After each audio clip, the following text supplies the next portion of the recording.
E aproveitando que o Kennedy está de volta ao Brasil, né, depois de uma temporada em Washington, participando da cobertura jornalística da eleição americana, a gente tem que começar, Kennedy, com as comparações, né, entre os dois países. Isso, infelizmente, é inevitável, e começando pelo plano de vacinação e aprovação das vacinas que estão sendo desenvolvidas. A gente teve nessa quinta o FDA, que é a agência equivalente à Anvisa no Brasil, dando ok para o início da vacinação em massa com as doses da Pfizer. Kennedy, qual a diferença entre os processos de aprovação nos Estados Unidos e no Brasil? E por lá se falou em algum momento em decisão política, como aconteceu aqui com a Anvisa? Ô, Carla, nos 10 meses que eu passei lá, acompanhando a eleição americana e vendo a pandemia, a resposta dos dois países à pandemia ela é muito parecida, né? Falta uma estratégia nacional. O presidente Trump e o presidente Bolsonaro, eles menosprezaram a Covid-19. Mas na questão da vacina, tem uma diferença muito grande. Desde o começo, o Trump pressionou, e ele queria, na verdade, acelerar a vacina. Se dependesse do Trump, da vontade dele, a vacina teria sido autorizada e teria sido colocada à disposição do público em 3 de novembro, no dia da eleição.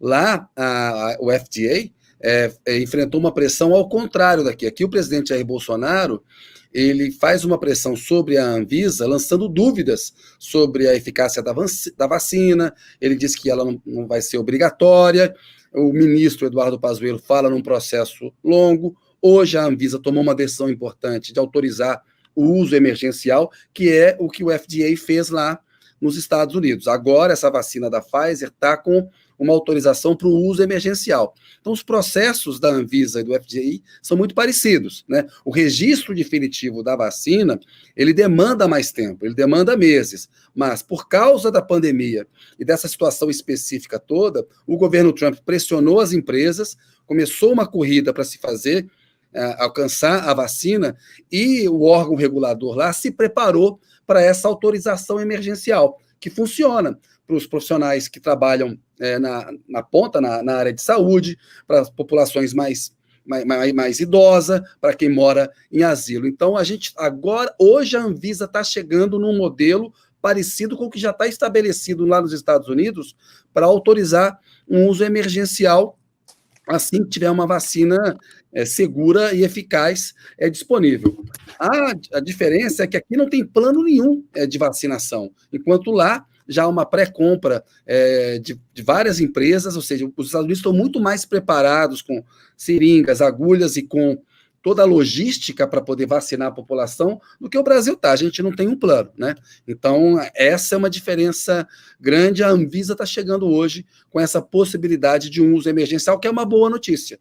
E a gente tem no Instituto Butantan aqui, essa parceria do Instituto Butantan com a Sinovac, que é a empresa chinesa, a gente tem condição de produzir rapidamente uma vacina, como o governador João Dória anunciou que o Instituto Butantan passaria a trabalhar aí 24 horas por dia, 7 dias por semana, para produzir a vacina. Tem uma disputa política entre o Bolsonaro e o Dória, mas nessa guerra quem está com a razão é o Dória, que está defendendo uma vacinação a mais ampla possível da população e a mais rápida possível, desde que essa vacina seja segura e eficaz, e isso tem que ser atestado pelas pesquisas. Ninguém vai questionar a necessidade de ser segura e eficaz, né? É preciso que haja essa autorização da Anvisa, mas a gente está vendo que o governo brasileiro ele não se preparou, ele não tem plano para vacinar os 210 milhões de brasileiros.